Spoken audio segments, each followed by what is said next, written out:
Everyone. My name is Roberto Muheto. I'm from Burundi and part of the policy team and working on the agenda on biodiversity and health.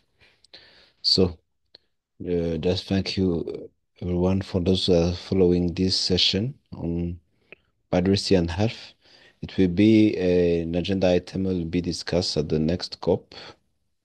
So, it will be the agenda item 22 and has been reviewed by the SB staff. We're gonna look together about the implication of this agenda on as part of the implementation of the CBD and especially as part of the decision will be made at next COP 16, which will take place in Cali. So, just to begin with all our work, we would just firstly begin with the definitions.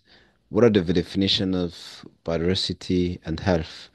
What is the true definition of biodiversity? So this is the definition delivered by the Article 2 of the CBD, the convention text, which is the variability among living organisms from all sources, including inter alia, terrestrial, marine, and other aquatic ecosystems, and the ecological complexes of which they are part. This include diversity within species, between species, and ecosystems.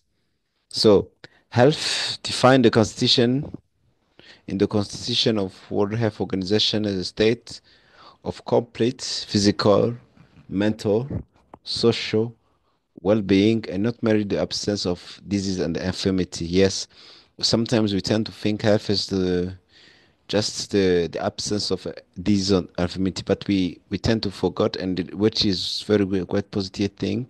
Just we start to acknowledge the importance of mental health, but also the social and well-being, which is also part when you're going to see of other subjects, the importance of nature contribution to all that those key element and the question. So that definition of health has already stood the test of time, but it has proved the universal value over again when the new health paradigms appeared against the backdrop of changing geopolitical and socio-economic landscape. So that definition has been made 60 years ago.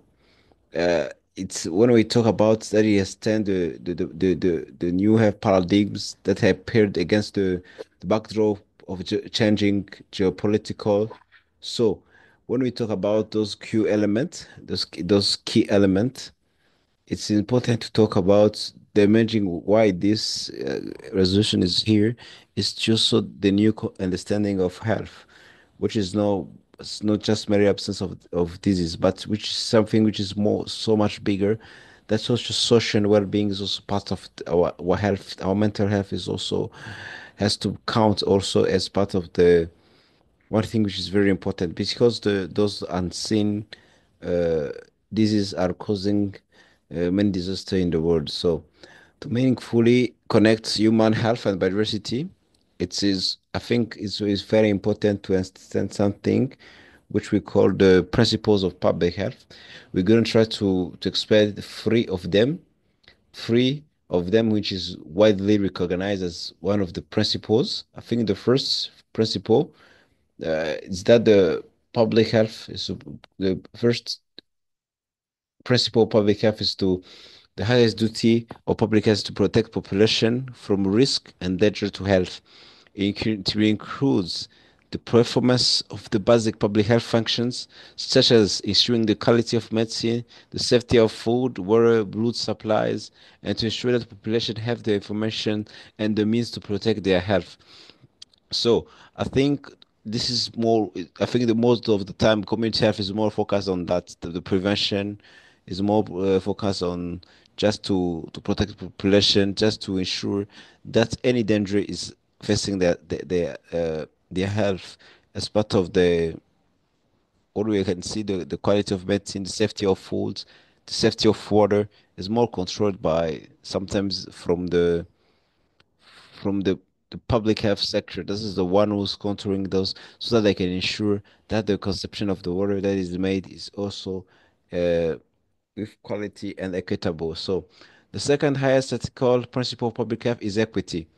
We think we tend, as we have been acknowledged, is that the health the health is more merely seen as is no longer merely seen as a right. We think that to access to healthcare, to access to healthcare require to get money. So we have to build that kind of system so that each and everyone can access to quality and healthcare without taking into account their money or whatever they have. And the other third thing, which it can be acknowledged, is the greatest power of public health is the prevention. It seeks to address the causes of ill health in ways that provide population-wide protection. So it tries to prevent emerging disease. This is one of the third, which is more recognized as the one of the principle of public health. So this is just to connect to understand everything. We have we have to understand firstly the principle of public health. So when we talk about drivers change, in case of but one other thing which help us to connect well biodiversity and health, the role of the biodiversity and health is to understand the drivers of change. So the driver of change of biodiversity loss, which is land use change, habitat loss, overexploitation, pollution, invasive species, and climate change, are also affecting human life directly and through the impact on biodiversity. So this is a try to understand that the which is threatening directly the biodiversity loss is also threatening human health. This is a great comprehension. That's our health and the biodiversity health, and biodiversity loss is more interlinked, so that our health is more depending on nature. It's more depending on land use change, which cause land use change can cause many things from deforestation, from overexploitation of the resources. Land use change can cause soil erosion, can cause food insecurity. Habitat loss has been shown as the at the heart of the emerging of many diseases. We cannot see that uh, when we reach the other thematic areas. So many of these drivers, the indirect drivers of biodiversity loss, are demographic change, large scale socio and economic process, social change, and development trends. So another thing which is very important to note is the continued decline of biodiversity include loss or degradation of ecosystem, reducing the ability of biodiversity and ecosystem to provide essential life-sustaining services, what we call natural contribution to people. So, in many cases, it leads to negative outcomes for health and the well-being. When we talk about degradation of ecosystem, we have to understand that we are also talking negative outcome to health and well-being. Rapid increases of the world's human populations, which is another indirect drivers from around the world, is causing has meant more enrichment of humans into natural habitat, which has brought humans and animals into ever closer contact and decreased risk of animal to human disease transmission. So, other things which is reported to link between biodiversity and health is also to understand that human health and socio-economic factors that and environmental factors that influence human health. So the social determinant of health includes poverty, gender, sex, age, rural versus urban areas. Vulnerable people and groups who tend to be more reliant on biodiversity and health services have less access to social protection and mechanism. So I can I would like to see the how can I say to overshadow the when we talk about biodiversity and health, what is the thematic areas? We will try to put in thematics. Each thematic, when we talk about the connection between biodiversity and health, we try to put them in thematic from something which we get from nature and something which the contribution to our health. So we begin with the water and health. So access to clean water is fundamental. It is fundamental to human health and priority for sustainable development. In many countries, This is the one of the cause, the second or the third causes of death for children. Sometimes the first cause of death for children, access to clean water. So this is a very, very important thing that's not which we get from the nature. This is we have to acknowledge that the water we drink, the water we have to access to protect the ecosystem services is very important to protect the health of populations. Yeah, water-related infrastructure can also diminish native biodiversity and sometimes increase the incidence of waterborne water-related illnesses such as schistosomias. So the the water-related infrastructure when it comes to human development, development of economics, other things can also have an impact on to increase waterborne disease or water related illnesses like malaria or other illness. So another thing which is very important to note is the air quality. Air quality, as you can see, is the source of 7 million deaths around the world. So this is a thing which is very important to note. 7 million deaths around the world. We are now reaching more than 8 million, and 99% of the world population is we are we're not living in place where you can breathe good air quality. This is a very important thing, which is causing many, many non-communicable diseases. This is the one disease that you will not see cardiovascular disease, immune disorders, various cancers, and disorders of the eye, ear, nose, or throat.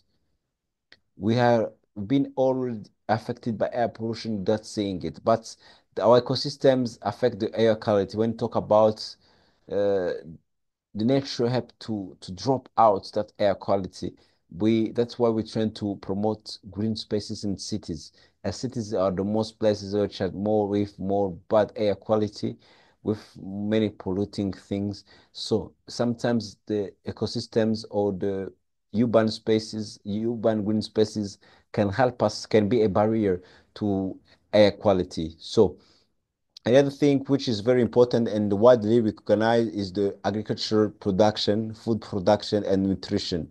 This is the one of the other thing that is very widely recognized. That nutrition. When you talk about banning nutrition, in some country, sub-Saharan country, we have more than five children of under five are suffering acute chronic disease. Sometimes trying to tend to attain more than 56% of children living with under children under five can have food insecurity.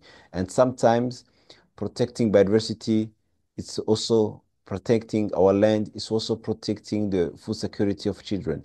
Because when we are suffering acute malnutrition when we are younger and than five children, it can cause several uh, uh, causes many things on your brain that cannot help to develop where when we have not been getting such good food when you are younger. So another thing which is very important, the pollination is essential to food security, generally to and to the production of many of the most nutritious foods in particular. Pollinators play a significant role in the production of approximately one-third of global food supply. Food-based approaches are needed to help combat malnutrition and promote health. While there have been significant increase in food production through the introduction of high-yielding uniform varieties of breeds, loss of genetic diversity in production systems through monocropping of uniform crop varieties or animal breeds has led to instances of large production losses. In some cases, has had significant negative health consequences. This is very important to note the importance of genetic diversity. When we talk the the monocropping of varieties, this is very important to note that even for breeding for other animals, they have been privileged to promote one type of crop, one type of genetic breeding for cows or other animal for in order to get more meat, for example, to sell. It has been increasing more the prevalence of transmission of disease because some pathogens can be melted when we and not attaining human when we have so much genetic diversity of, for example, for type of meats of some meat that we eat. That category can be mixed when we are missing more genetic diversity. But when we have one tip one tip of the element can cause more health effect on people. So some NCDs, what we call non-chemical diseases, are becoming prevalent in other parts of the world, including autoimmune disease, type 1 diabetes, multiple sclerosis or allergic disorders, and other diseases. Reduced contact of people with the natural environment and biodiversity loss in the wider environment lead to reduced diversity in human microbiota, which itself can lead to immune dysfunction and disease. This is a very thing to note that our contact, people who has been grown up in uh, where in places where we have more contact with the natural world have the capacity to develop more immune system and which is very important. So we are arriving, which is one of the elements, which is a widely recognized element, the infectious disease, uh, cause over 1 billion human infection per year, with millions of deaths each year globally. Extensive health and financial bodies seem from both established and emerging infectious disease. Infectious disease also affect plants and animals, which may pose threat to agriculture and water supply, with additional impacts on human health. Human-caused changes in ecosystems such as modified landscape and extensive agriculture and microbial use are increasing infectious disease transmission risk and impact. Approximately two-thirds of known human infection diseases are shared with animals, and the majority of recently emerging diseases are associated with wildlife. So the habitat loss, which increased, for example, the contact with life with livestock, it also has been shown as one of the means of transmission of new emerging infectious disease. And so much of the country are now undergoing some epidemics from the that kind of transmission. So, which is very important to note, is that many diseases that affected or killed the human are also have killed also human are also half a century ago are today largely curable or preventable to their effects to medicines, and many of which are derived from biodiversity. So, biodiversity has been an irrepressible resource for the discovery of medicine. The penicillins, as well as the 9 of the 13 other major classes of antibiotic and use derived from microorganisms. Was just a very brief review of key thematic which help to connect biodiversity and health. So, we cannot go further without talking about the importance of traditional medicine, which has been widely recognized as very important, but also the biodiversity in physical and cultural well-being, the importance of the biodiversity as part of not just physical health, but also mental and cultural well-being. The interaction with nature, including domestic animals and wild animals in wild settings, may contribute to treatment for depression, anxiety, and behavioral problems, including for children. So, access to natural green spaces can increase the level of physical activity with benefit to health, but also can contribute to the importance of increasing impact on human health. So, let us go straight to the discussion, which is very important. The what will be discussed at the COP16. This is a draft decision who has been submitted, a recommendation which has been adopted by subsidiary bodies on technical advice on 18 May 2024 on biodiversity and health. So the subsidiary bodies has recommends that it's a 15th meeting, the Conference of Parties can adopt this decision with the following items. So there is so much bracket text that we're gonna try to scroll and know what will be on stake. First of all, to understand the shame, the development, what has been developed from the beginning, what has been the shame from the beginning. So this is the shame for the biodiversity and health decision, which should be voted at the COP16. This is very important to note. That decision come from the CBD COPs to CBD 15 decisions 1529, because the executive secretary in collaboration with the WHO and the quadripartite alliance on One Health to draft the action plan to mainstream biodiversity and health interlinkages into national policies, strategies, programs, and accounts. The document contained the global action plan on biodiversity and health. Annex 1 contained the draft global action plan on biodiversity and health. Annex 2 includes the monitoring element of the global action plan. Annex 3 is contains the biodiversity and health interactions identified for health promotion and disease prevention. Annex 4, it includes targeted message for mainstreaming biodiversity into the health sector. I think this is the great shame to understand this is to have a shadow the development of this decision. And as you can see here on there is so much decision we have already taken from decision from the COP 12 to 12th to the 12th Conference of Parties, meeting of the Conference of Parties has been taken the decision, and also the 13th and 14th, and the last one which recommended to draft a global action plan on biodiversity and health. So those are more working on food nutrition, biodiversity, and food nutrition, the importance. So this decision is building on those all decision has been already made so that we can draft one decision. So considering the importance of this one, we have so much practice tests which we can see here. I've tried to put in a showcase. This is what we see from the beginning. This is how somehow introduction. Some elements are now bracketed that like the adoption as a voluntary plan for supporting the implementation of CAM-GBF, complementary to the guidance contained in the decision 13 six, 6 decision of the 13th party and decision 14 bar 4, but also to the all annexes which has been put it. This is what we see many of the texts are bracketed it just at the beginning. This is also we have also all annexes which are still bracketed that we're gonna continue to discuss during the next COP 16. So this is just a shame to understand what are the most thing which will be noted.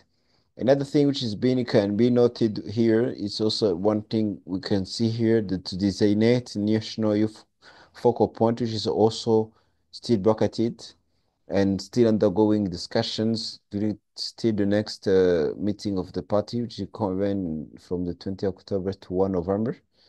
There's also a shame to understand more deeply what is the Annex 1. In the Annex 1, we talk more about uh, the global action plan. This is the global action plan. We have can see there's a framework target here and another column which talk about the relevance to health, how these targets are relevant to health and action which can be taken. This is a global action plan. So this is the action that can be taken. And also we can notice this plan is also even it's still bracketed, they tend to recognize this as a means of implementation of the in the section C, there is a place called NG, a course on biodiversity and health, where it's one of the means of implementation of the Cumming-Moria Global Biodiversity Framework. This is the action that are mainstream for the implementation of the Cumming-Moria Global Biodiversity Framework. So under Annex 2, we can see some monitoring elements which has been showcased. As we can there is so much things which are included here, such as the international equity, the right to a clean and healthy environment. That has been to be part of the capacity building as one thing that can be monitoring as the part of the implementation of this global action plan. But as can see, many texts are still bracketed. The Annex 1 is still bracketed, even the global action plan is still bracket, which is still going discussion, still going under discussion, still the next COP. But also we have also the Annex 3, which is more talking about elements for interlinking biodiversity and health for health promotion, and this is prevention. This is somehow some elements for orientation to help interlink. This has been also most of them I've tried to talk about them in the thematic areas. This is the one of the other elements which is now shown as to help or to showcase the interchanges between biodiversity and health promotion and disease prevention. So this is also one thing which is important. The Annex 4 is more talking about target mention to mainstream biodiversity into the health sector, which is very important. So this is in the resume. What do we expect to see at the COP16 on that agenda item? We can further consult other documents, the COP16 document of decision for getting into that document, which is 24 pages, and also access to other tools, which is very important to note for more engaging for decision makers just right after. Just so, this is just to end up my presentation, and I want to thank you everyone for your presence. So thank you very much. Thank you.